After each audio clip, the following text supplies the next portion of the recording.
Uzun Adamlar kanalına hepiniz hoş geldiniz. Bugünkü konuğumuz 2021 model Hyundai i20.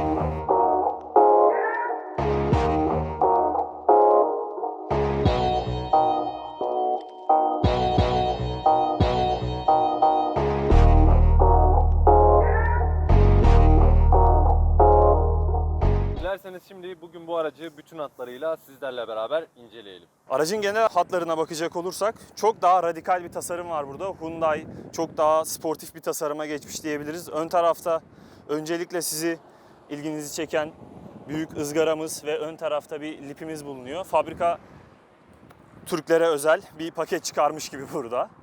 Bunu diyebiliriz. Hani dışarıdan aldığınızda hani bu araç style paket, onu da söyleyelim bu arada. Bu aracı aldığınızda hani Hyundai şöyle düşünmüş olabilir. Dışarıdan bir ekleme alıp yapılmasına gerek olmadan çok rahatlıkla bu aracı sportif bir karaktere büründürülmüş. Bu araç bir de şu anda geliyor mu bilmiyorum ama çift renk olarak tavanı siyah, altı istediğiniz herhangi bir renk. Style Plus'ın ve Style'ın arasındaki en büyük farklardan biri de Style bu arada orta paket oluyor.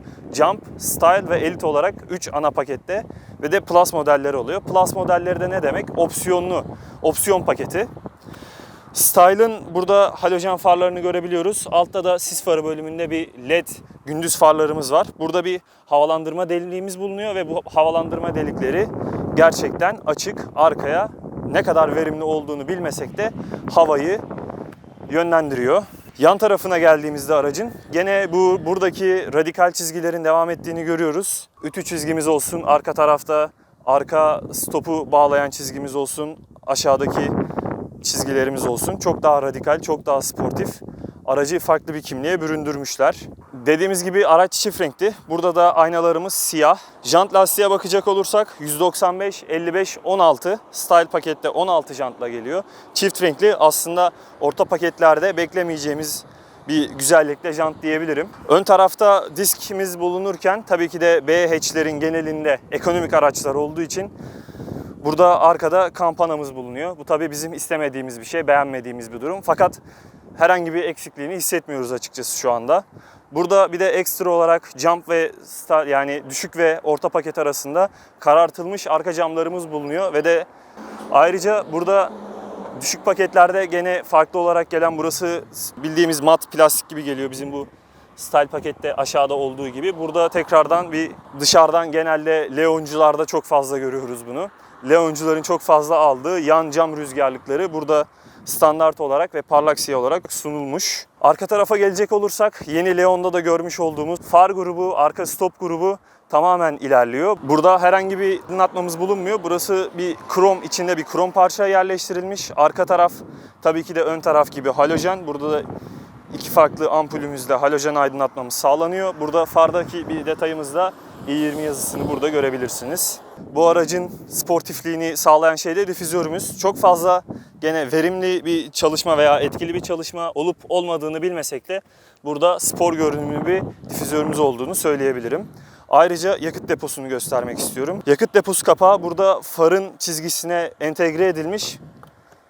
Bu bence güzel bir özellik. Şimdi de motor bölümündeyiz. 1.4 MPI 6 vites otomatik şanzımanla donatılmış. Şanzıman tork konvertörlü, standart bir şanzıman, bilinen bir motor. Çok fazla yakmıyor, çok fazla gitmiyor. Fakat hani şehir içinde beklentilerinizi fazlasıyla karşılayan bir motor. 100 beygir, aslında güçlü bir motor. Yani şehir dışı yollarda da sizi hiç üzmüyor. 134 torku da bu aracın bu ağırlığını çok rahat bir şekilde kaldırıyor. Motor bölümünde birçok B segmenti araçta söylediğimiz gibi burada da kaput keçesi bulunmuyor. Bulunmasını çok fazla istiyoruz açıkçası. Şimdi diyeceksiniz ki bu kaput keçesi, bu kaput izolasyonuna neden bu kadar çok takıyorsunuz? Birincisi, uzun vadede bu atmosferik araçlar veya atmosferik olmasına da gerek yok. Benzinli araçlar çok fazla ısı ürettiğinden dolayı burada ve de dışarıda, yani illa içeride olmasına da gerek yok, bir 10 yıl sonra dışarıda da rengin matlaşmasını sağlıyor. Sararmalar veya koyu renklerde araçlarda beyazlamalar oluyor. Bu da tabii ki de istemeyeceğimiz bir şey. Ayrıca hani burada bir kaput keçesi koymak çok fazla zor olmamalı. Şimdi aracın arkasındayız. Öncelikle size anahtarı göstermek istiyorum. Çok kaliteli bir anahtar olmasa da günümüz standartlarını karşılıyor. Tabii bir anahtardan ne beklediğinize bağlı. Burada dikkatimizi çeken bir unsurumuz var. Bunu atlamışız.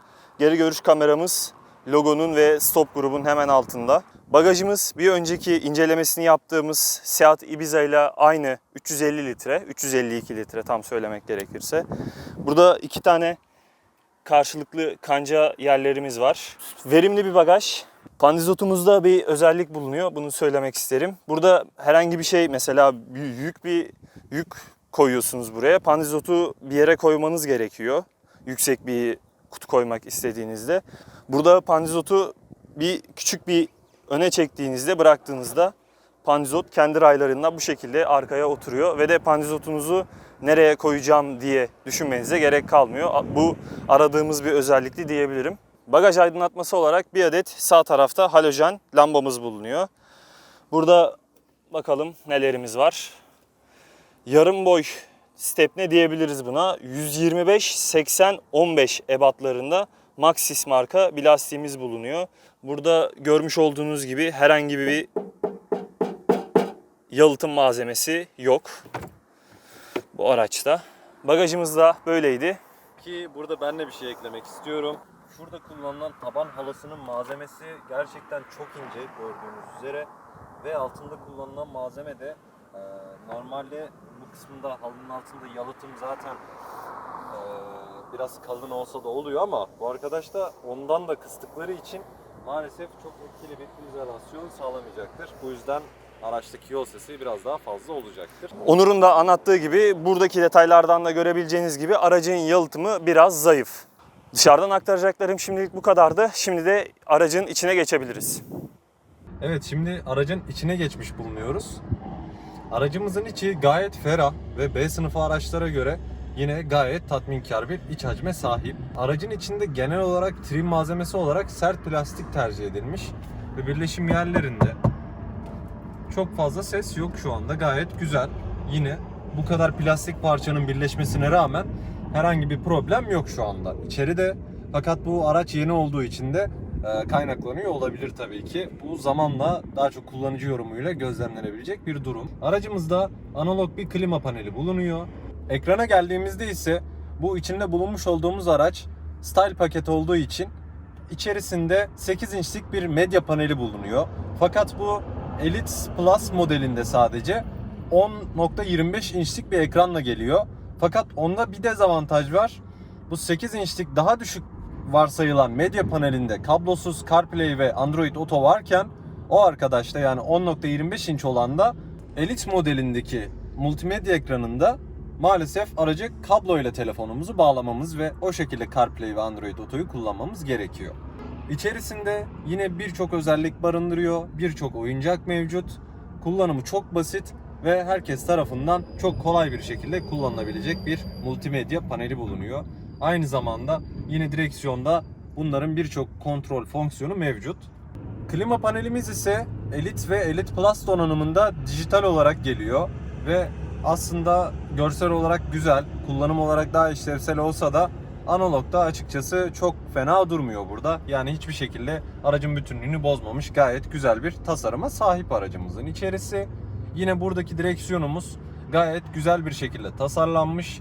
Şu iki kısmında gunmetal bir parça kullanılmış ve direksiyonumuzun deri hissiyatı, tutuş hissiyatı ve büyüklük olarak tam aracımızı yansıtan bir direksiyona sahip. Sürüş esnasında göstermiş olacağız zaten. Ve gösterge panelimizde çok klasik, ortada bir yol bilgisayarı, sağ tarafta hız kadranımız, sol tarafta ise devir göstergemiz yer alıyor. Bunlar da gayet güzel ve şık duruyor. Ve Elite Plus modelinde yine hayalet gösterge olarak bizleri karşılıyor. Aracımızda çok güzel ve zarif görünümlü bir tavan aydınlatmamız mevcut. Aslında Ibiza videosunda söylediğimiz olay buydu aslında. Yani bu gayet güncel bir tasarım olarak görünüyor şu an bizler için. Şu şekilde bastığımız zaman yine kapalı ışıklarımız yanıyor. Ya da düğmeyle bunu sağlayabiliyoruz. Şu şekilde kapatalım. Burada yine sanıyoruz ki sunroof olan modellerin kontrol paneli bulunuyor. Fakat bu araçta sunroof olmadığı için bununla alakalı herhangi bir tuş bulunmuyor. Şurada ilgimizi çeken güzel bir detay var. Hemen şu kısmı açtığımız zaman normalde bu kapağı açtığımızda ışık yanması gerekiyor. Burada bir ışık kullanılmış fakat kendiniz bunu manuel olarak açıyorsunuz.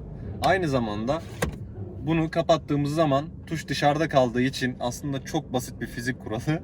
Kapattığımız zaman ışığımız tekrardan off düğmesine gelmiş oluyor.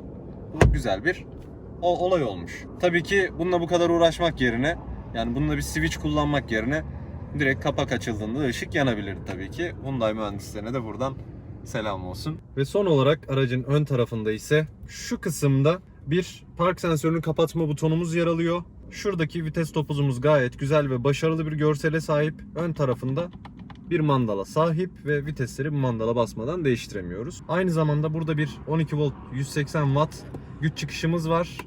Bir USB'miz ve bir hızlı şarj adaptörümüz yer alıyor. Aynı zamanda buraya Style Plus paketten itibaren kablosuz şarj özelliği de ekleniyor ve 2 tane akıllı telefon çok rahat buraya sığacaktır. Dibinde de çok güzel bir kauçuk malzeme yer alıyor. Aynamıza da değinmeden geçmeyelim. Aynamız ise analog olarak karartılabilen, şu şekilde elektronik olarak hiçbir olayı bulunmayan basic basit bir aynamız bulunuyor.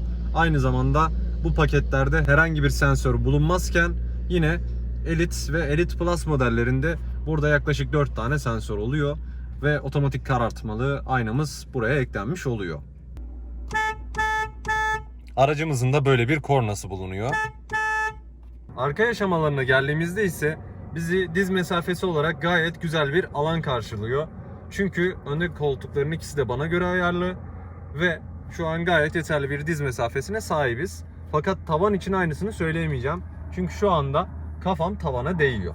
Arka sağ koltuktayım ve kafam tavana değiyor. Bu arabada sunrooflu olan modelde de sunroof çıkıntısı şuradan gelip şurada ön tarafı biraz daha daralttığını söyleyebiliriz. Fakat arka tarafta şuradan itibaren basık bir görüntü oluşturuyor yolcular üzerinde. Öndeki malzemelerden hiçbir fark yok. Kullanılan kapı kolları plastik, aynı şekilde cam düğmeleri ve kapı cepleri gayet tatminkar bir şekilde burada bizi karşılıyor.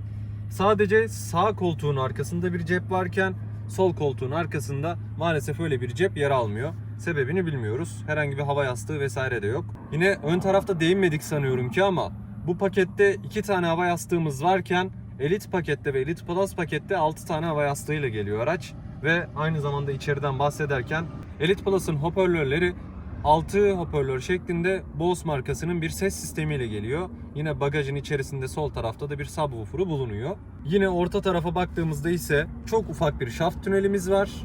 Herhangi bir orta tarafta kol dayama mevcut değil ki bu segmentte de zaten bunu beklemiyoruz. Orta tarafta ise bu arada kol dayamadan da bahsetmedik. Yine bir kol dayamamız bulunuyor. Zaten videoların içerisinde bir görselini eklemiş olacağız derinliği hakkında. Yine burada orta tarafta kol dayamamızın arkasında ufak bir cep bulunuyor. Buraya telefonunuzu bırakıp şarj edebilirsiniz. Yine çünkü burada bir USB şarj adaptörümüz yer alıyor. Bu sınıfta rakiplerinde olmayan ne var? Tabii ki tavan aydınlatması var. Bu tavan aydınlatmasının var olması bu sınıf bir araçta gayet başarılı bir girişim. Açıkçası ışık konusunda Hyundai elini hiç korkak tutmamış ve bonkörce aracı ışıklarla donatmış diyebiliriz. Şu an için arka yaşam alanından da diyeceklerimiz bu kadar. Dilerseniz hep birlikte sürüşe geçebiliriz. Evet, şimdi aracın iç sürüş izlenimlerine geçmiş bulunmaktayız. Yine aracımızın pilotajını Alper sağlıyor. Evet. Evet Alper, bence biraz anlatmaya başlayabiliriz artık. Aracın sürüşüne geçecek olursak araç aslında çok fazla sert denilse de böyle konuşulsa da aslında şehir içinde çok daha rahat olacak bir araç bu. Çünkü bir Koreli yumuşaklığı var açıkçası arabada. Evet, yani beklediğiniz kadar sert değil bu araç. Tabii üzerinde 16 jant var. Style Plus ve üzerinde gelen 17 jant, 45 yanaklı lastik bulunan jant lastik takımıyla araç tabii ki de daha sert bir hale geliyor olabilir. Onun haricinde direksiyon tepkileri çok net, çok hızlı. Bundan aslında memnun kaldım. Direksiyon hakkında çok fazla eleştiri almıştı bu direksiyon tasarımıyla ilgili. Fakat ben açıkçası çok hoş buluyorum bu tasarımı. Herhangi bir eksisi veya bir dezavantajı, avantajı olduğunu düşünmüyorum. Bence bir avantajı var aslında. Uzun yolda gayet güzel bir sürüş pozisyonu elde edebiliyorsunuz. Şöyle kullanan insanlar Yani için. tabii ki çok mantıklı bir sürüş değil. Yani bu şekilde herhangi bir direksiyon hakimiyetine etkiniz olmayacak ama en azından uzun yolda belli bir rolantiye bağladıktan sonra aracınızı sadece şeritte tutmanız gerekiyor. Bu bağlamda gayet güzel kolunuzu dayamayı kullanarak aracınızı hakim olabilirsiniz. Bizce direksiyon tasarımı gayet güzel olmuş bu açıdan. Aracın yakıt tüketimine gelelim. Bildiğimiz bir araç, bildiğimiz bir motor. Şu anda biz burada çekim yaparken sıfırladık. Burada 8.2 litre, aslında beklediğimizden daha düşük yaktı diyebiliriz. Çünkü atmosferik bir araç, 100 beygirlik bir araç. Tabii ki ağırlık faktörümüz düşük olsa da en azından bu araç için biz olumlu değerleri bekliyorduk. Aracın virajlarda nasıl tepki verdiğini görmenizi isteriz açıkçası. Araç virajlarda böyle çok düşük hızlarda olmamıza rağmen, örneğin 70 km gibi bir hızda olmamıza, 80 km bir hızda olmamıza rağmen böyle aşırı tepkiler veriyor gibi hissettirdi bize. Örneğin aracın arkası çok kolay kopacakmış gibi bir hissiyata sahip bence. Ki Alper kullanıyor aracı, aslında bunu biraz daha kendisi aktarsa çok daha sağlıklı olacak bizim için. Şöyle, yani en basit şekilde anlatmak gerekirse aracın önü yere yapışıyor ama arka çok oynak. Ya bu eğlenceli aslında gerçekten spor sürüşü sevenler için. Fakat hani belli bir yerde araca olan güveninizi biraz azaltıyor açıkçası. Yine trim aksamı olarak herhangi bir ses almıyoruz bu arada. Ama yol müsaitken yol sesini de aynı zamanda dinlemiş olacağız. Şu klimayı biraz azaltalım. Bu arada klimamız açık sürüş esnasında. Yine motor sesini çok fazla duymuyoruz bu araçta. Evet. Atmosferik olmasına rağmen, hani biraz daha devirli kullanıma uygun bir motor olmasına rağmen şu an 120 km hızla ilerliyoruz. Ufaktan tavanın şu kısımlarından, üst kısımlarda, direklerden ufak bir ses almaya başladık açıkçası. Bu arada şu an çok ciddi yokuş aşağı bir yer iniyoruz ve neredeyse gaza basılmıyor arabada. Evet, şuradan bildiğimiz bir ıslık sesi geliyor şu anda. 150 kilometrede artık rahatsız edici dereceye ulaştı sesler. Yol sesi aşırı fazla. Özellikle arka tarafta ciddi bir, sanki bir boş bir koridorda konuşma sesi varmış, bir uğultusu var açıkçası. Şimdi bir de ufak da olsa şöyle efendi bir virajına bakalım. Bu arada koltukların sarması açıkçası benim hoşuma gitti. Tatmin edici, evet. Yani bu araca göre gayet güzel bir koltuğun sarma yapısı var. Şöyle virajın keskin kısmına geldiğimizde ise Arkadan gene kaymaya eğilimli direksiyondan hissediliyor. Normalde kafadan kaymasını beklersiniz ama araç çok net cevap veriyor direksiyon tepkisi olarak. Fakat arka tarafı yine ağırlık dengesinden kaynaklı olacak ki biraz daha ben geliyorum, ben buradayım diyor bize. Ama virajda bizim için kafadan kayma kontrol edilemediği için açıkçası bu bizi çok da korkutmuyor. Yine gayet güvenli bir sürüş hissiyatına sahip araç bu yüzden. Ve bunları yaparken henüz ESP ışığı hiçbir şekilde yanmamış durumda. Şöyle biraz daha sert girdiğimiz zaman viraja